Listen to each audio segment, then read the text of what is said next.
Hi, and welcome to the Video Club's Spotlight number 15.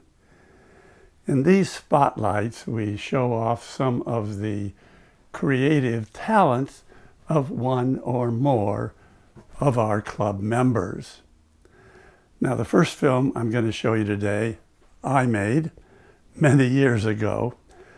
Some friends of mine invited me to tag along on a duck hunting trip. I agreed if I could bring my camera.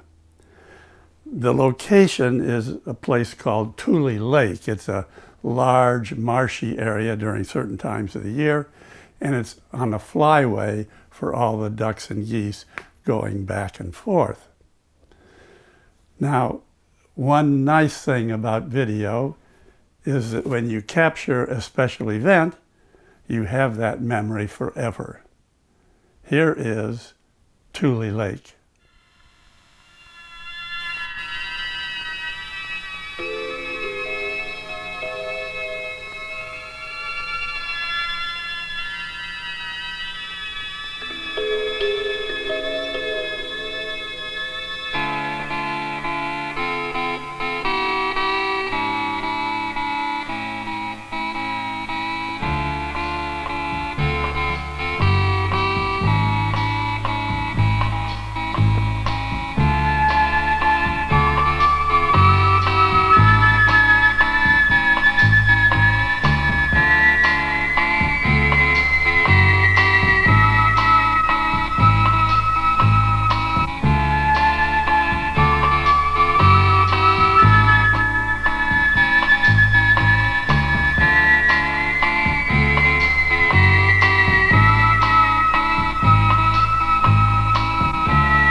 One of the valuable features of making videos is that we can make memories permanent, as I've said before. Wouldn't it be nice if we had a video of all the important people in our life? Chuck Hale was very smart, and he put together this memorial of his wife, who we lost in 2010.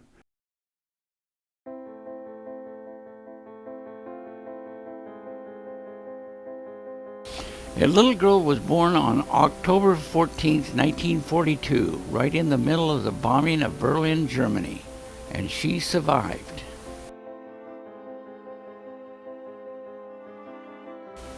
Her name was Dorothea, and she was 18 years old when the Berlin Wall went up. It was on October the 6th, 1962, that I first asked this young, cute Fräulein to dance.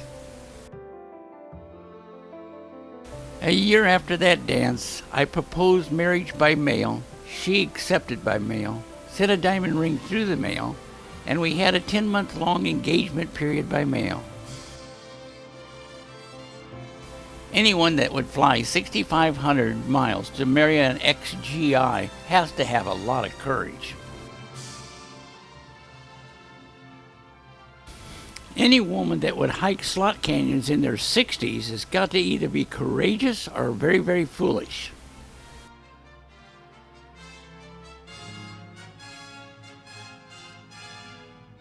Thanks to what I learned in the Laguna Woods Video Club, we were able to preserve old 8mm films and family history.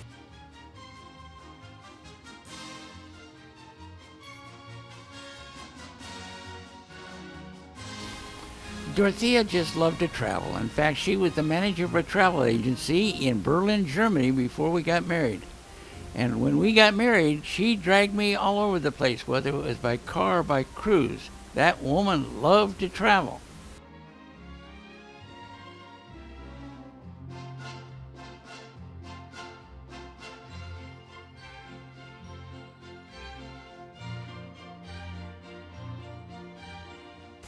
Over a 51-year period, Dorothea went on 90 cruises. I went on only 78. I came in second place.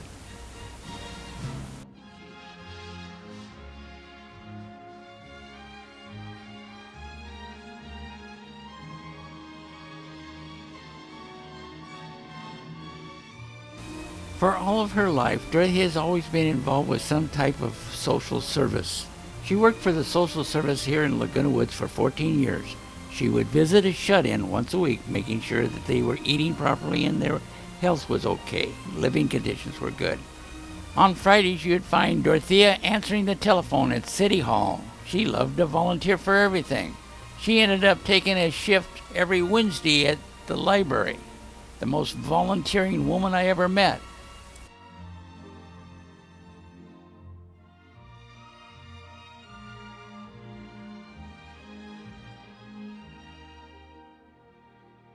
Dorothea believed that being of service to others was an act of God. She loved to help others. On April 14, 2016, Dorothea suffered a massive aneurysm to the head.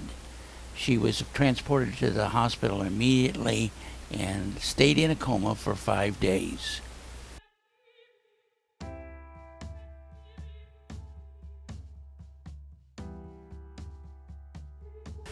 Dorothea went home to God on April 19th, 2016. A wonderful, beautiful 51-year marriage. She was the most courageous woman I had ever met.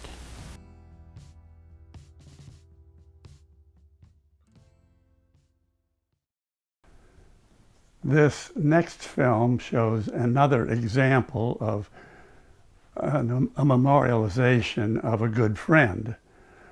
This film is by Cheryl Martin, and I think it's a very good example of how you can preserve memories of somebody who was important to you in your life. This film is titled A Day with Hank.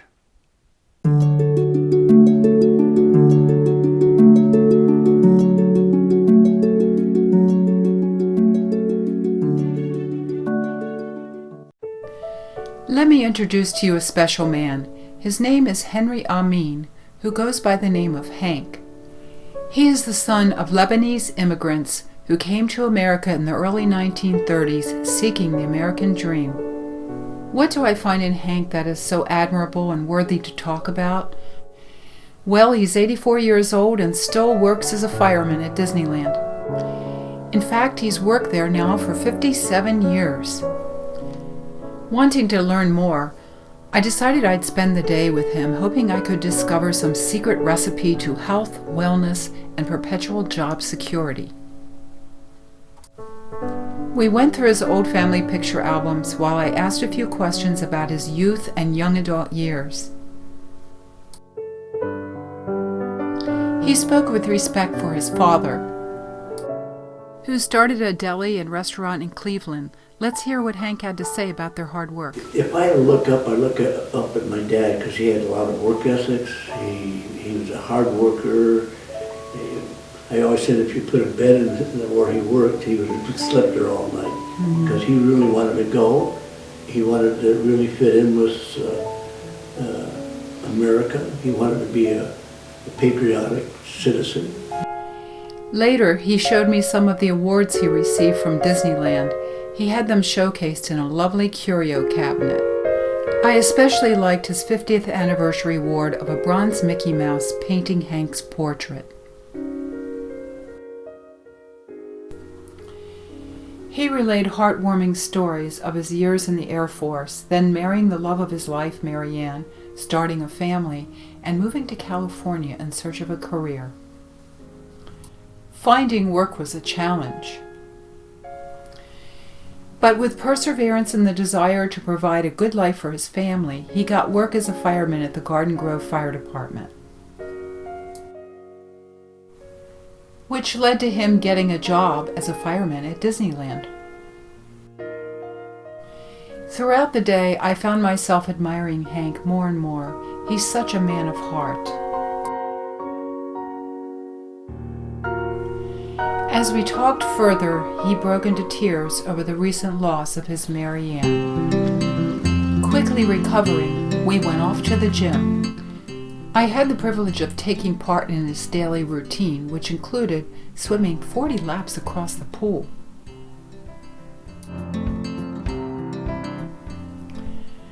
Working out with weights. Then I captured him in action while he jogged. I couldn't believe he actually jogged 4 miles a day.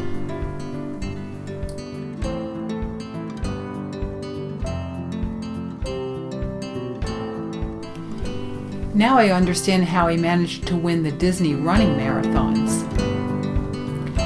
At the end of the day, Hank showed me a tree in his yard where he hung a wind chime he dedicated to his wife. He said when the chimes would ring, he felt her presence with him. As I drove home and reviewed this wonderful day, I think I found Hank's secret to living a full, healthy life. Be passionate about what you do.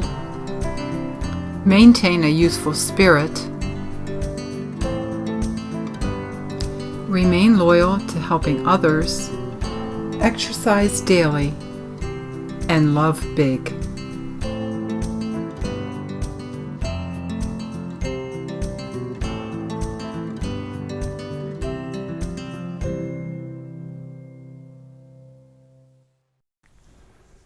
So you can see there are lots of ways you can use video to provide yourself with great memories of people that were important to you in your life. The next film is another example. We try and provide tools and help and encouragement in the video club for people who want to do this sort of thing. This next film is by Lucy Parker, who's very active in the club, and it's called Traveling Light.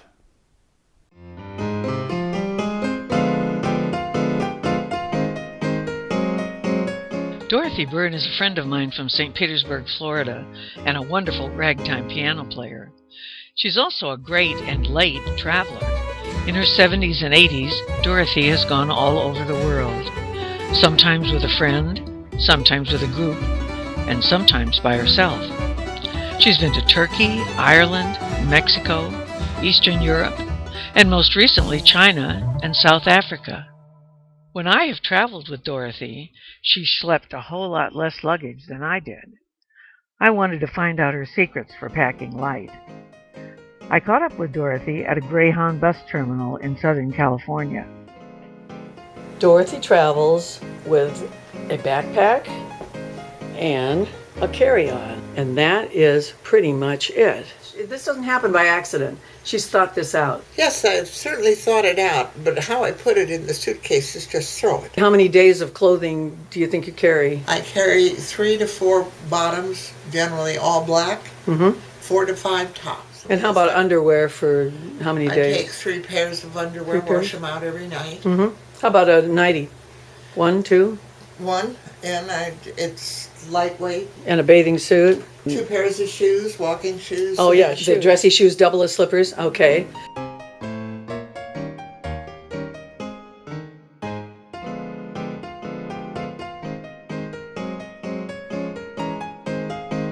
How about your toiletries? Well, I have toothpaste in there, a couple of tubes of antibiotic ointment, a travel size deodorant. Size, I don't care what brand I'm using. So I'm all natural as far as beauty is concerned. How about your electronics? You have the Kindle, the laptop. Cell phone, a small camera, not a cell phone and a small camera. So that's your electronic setup. And what do you put in the backpack? I have my papers that I might need, a little bottle of peanuts, soy nuts, and mixture, little water bottle in there. I can just tip it up, and I've got a little flashlight.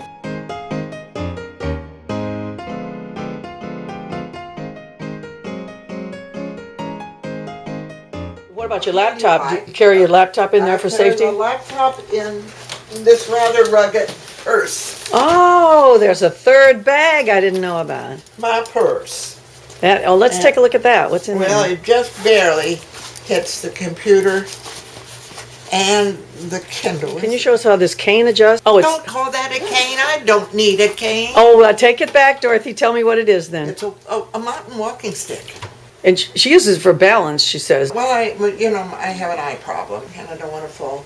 Incidentally, there's a little neck pillow in there. There is allegedly a rain jacket in there, and I carry a poncho here.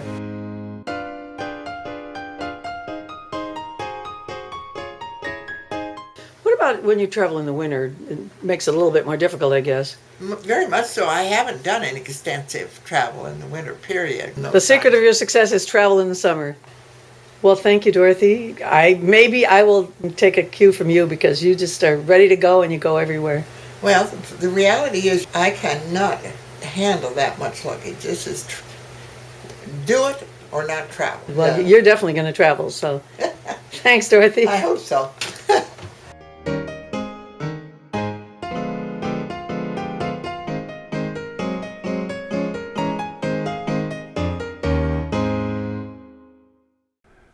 Well, I have to admit that the next film has nothing to do with memories particularly. We had this little bit at the end of the time period to fill, and the only thing we could find was this next one. So you're going to have to listen to it. Maybe you've been on a tour and there's a large group of you and there's a tour guide who's trying to tell you what's going on, but so many of you, you're spread out, and maybe there are other tour groups around. It's just very hard to hear what the heck the tour guide is telling you.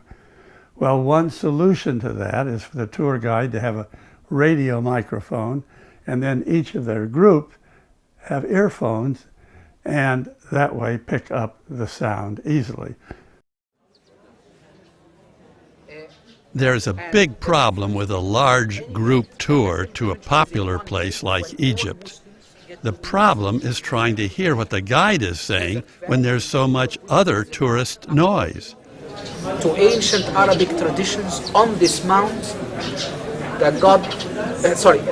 This problem was partially solved on this tour because each of us wore a radio receiver and an earpiece. So we have Adam on the top of a mount, while here we have Atum on the top of a mount. Edfu, Kumambo, Dendera, Luxor, and officials for worshiping. The problem was painful in highly reflective rooms. Quite possibly it was used by the high priest. The inner sanctum, the sanctum, the holy of the holies, was open just for the high And priest. in this case, I was quite close to the guide. What if I was in the back of our group? And it was always put in the shrine, and the shrine was on a sacred boat with hands, in special designation. The statue outside, the statue of the god Horus, to celebrate some festival, then the people can interact with their god. The shrine has got a frieze of cobra snakes at the top. As bad as the quality of the sound system was, it was a necessity. Well, that does it for Spotlight number 15.